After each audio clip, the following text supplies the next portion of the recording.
Hail, and welcome back to Vanquish. The cannon's hooked up to this power line, right? If you can destroy the pulp source, that should reverse the polarity on the gain medium and cause a critical explosion. On it.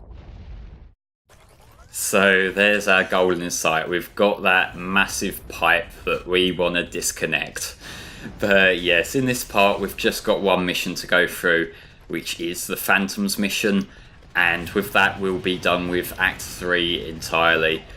Which, yes, Act 3 is by far the longest act in this game. Like, Acts 4 and 5 are both like considerably shorter. I think they've only got like a handful of missions each, whereas this we've got the full fucking 7 of them. And yeah, it really does feel like it. Like, I suppose it's because there's the Act 3 in itself, it's kind of got two phases to it if you think about it, because there's the sort of storming into the city sort of area like we saw in the first few missions, where we had that really pretty blue cityscape thing going on. And then once we got to Despair and the Kreon made itself known, it's like the second phase of Act 3 is climbing up that. And it kind of makes me think that these could potentially have been listed as two separate acts, because there's the two phases on that are so radically different from one another. Like, does this look anything like the area that we were going through during the city part earlier? Because it sort of doesn't to me.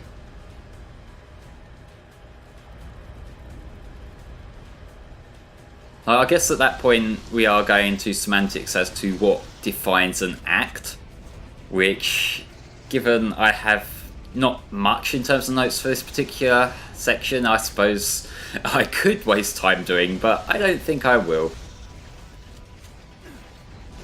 But yeah, the first sort of half or so of this mission I seem to recall not being overly exciting. Like, it's the second half of Phantoms that's where like the cool shit happens.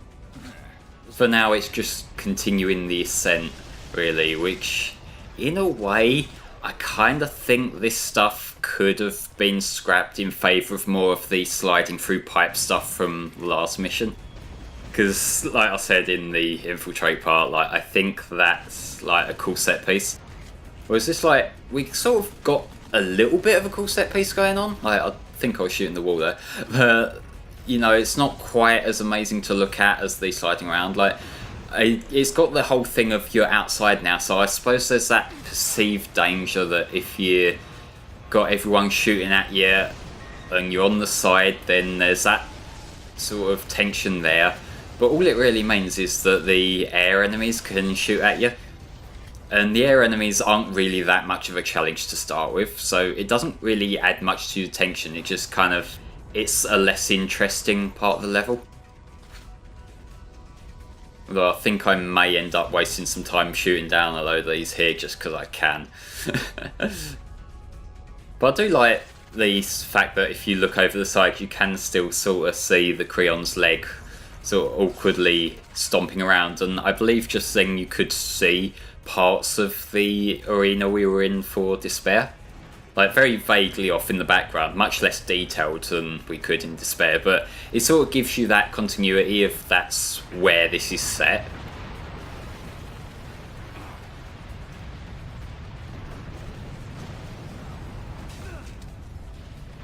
So just awkwardly bumping into the thing there, it's nowhere near as cool as going through a laser pipe. I'm sorry, it's just not. Though, admittedly, that is me being a bit careless. Which I've noticed tends to slip through a fair bit. Like, usually when I'm recording games, I try to get my playthroughs as smooth as I can, so there's not as many janky parts where I idiotically crash into something or get hit by something that I probably could have dodged or whatever. Whereas when it's like full releases, like say Vanquish or something, like where there's not that many easy edit points, I sometimes have to just settle with whatever take I can get within reason. And it is one of these games where, like, that's why there's been visible crossfades on screen in certain parts where, like, I couldn't just like reload a mission and have it go to a load screen so I can kite smoothly or anything. It like just it keeps on going. Although I will say, from a gameplay perspective, that probably is one of Vanquish's strengths. The fact that it just keeps going. Like, yeah, sure, you get cutscenes, but in terms of the gameplay, it's like there's very little distinct, like, transitions. It's like you get a brief cutscene and then you're straight back into the action. It's like one mission goes straight into the next mission and there's no false load screen between them or anything like that. It's just a very fluid moving game, and it feels like there's always something happening outside of the parts that I've bitched about already, where it's like just waiting for something to kick in.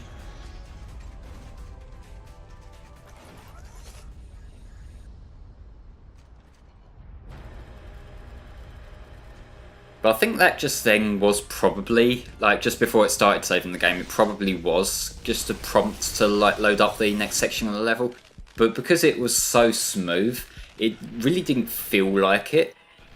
Now that's one thing that I do appreciate when games do a good job at hiding their loading. The other example that comes to my mind is a completely different kind of game, but it's actually Super Mario Galaxy. Because when you're going from one level, you get this cool animation of Mario just sort of flying through the stars, and you can, like, pick up star bits and that while it's happening. It's very rare in Galaxy for you to sort of have to stop and do literally nothing. Like, the game sort of multitasks, probably the best way to put it, which I think this game is doing as well, in that it can't load up the entire arena, or at least I would imagine a game like this can't load up the entire arena given how much there is going on at any given moment. But what it can do is to sort of have the engine generate the next part of the level, like loading what's meant to happen while you're dealing with something else. So, like, you're distracted so you don't notice the loading because you've got something to do, but also the game can not have too much in the cache at once, so you don't have to worry too much about, like, performance dips where the game's got, like, 4 million different 3D objects that it's got to keep to hand just in case you boost forward a bit or whatever. Like, what a lot of games tend to do to make that work is they have trigger points on the map, so that, like, as soon as you step onto a certain area, the game thinks, okay, they're getting close to this particular section, so I better start loading that in now. That works for a casual player, because the casual player isn't going to know about them, because it's completely disguised. Like, you might get a little now loading prompt in the corner while you're doing stuff, but on the whole, you're probably not going to notice it. But those are also the kind of things where they tend to be abusable for speedruns and general other glitchy abuse or whatever. That's one thing that I remember with Sonic Generations, in that the levels do that on the fly just so that it doesn't have to generate the entire level off the bat to make the initial load screen shorter. But what that means is that if you do some cool tricks in that to dodge parts of the level, then you won't step on those particular loading prompts. And that's why there's glitches in certain levels, like I think Sky Sanctuary and Seaside Hill in particular I've seen done, which what happens is that all these solid objects are there, but none of them have graphics. So, like, you're just sort of boosting over or spin dashing over what looks like nothing is beautiful. Well, Hey, I don't plan on blowing up with this thing. This is Bravo 6. I've rescued the Marines and I'm heading back to the transport ship. We need that laser out of commission now. I'll pick you up when it's done. That helps. Yes, that thing there, you can see that is the weak spot, which I'm going to try doing something with now, but there's too many guys shooting at me. We've got that guy on the perch there, and we're also going to have the planes going past. Not sure if they're really planes, but the little flyer thingies. So what we really need to do is to clear the area and then rip it off. I don't know if you can just go into it and maybe get lucky and, you know, not get shot at while you're trying to rip it off. It'd be cool if you could, but, like, what happened to me was whenever I went to try that, like, whenever I tried to get a bit jammy with it, I had no luck. And so I'd end up having to dodge around the back and then come back and shoot down some more dudes. Like, that seems to be the intended thing to do. Like, maybe you could get it working right. And there we go. No, this is cool. This is really cool. Can't take any more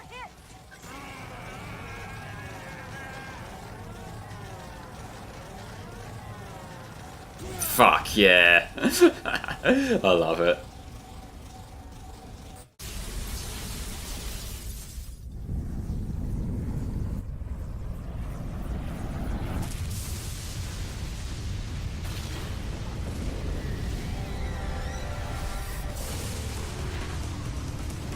There's something about seeing the Kreon explode like this that is just so satisfying. It's probably because it's, like I said, the biggest boss in the game.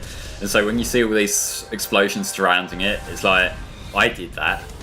Fuck all you guys, I did that.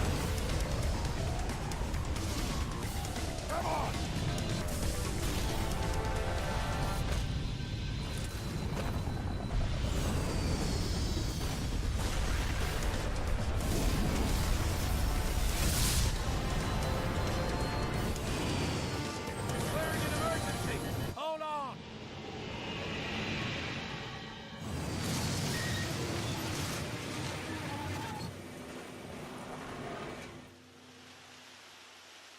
And folks, this grassland here is where the start of Act 4 will be set. We'll get a fairly fresh bit of scenery after having a lot of the base areas as our previous settings. Lead on, Private. This way, sir. Ladies and gentlemen, join me next time where I'll be carrying on into Act 4. See you then.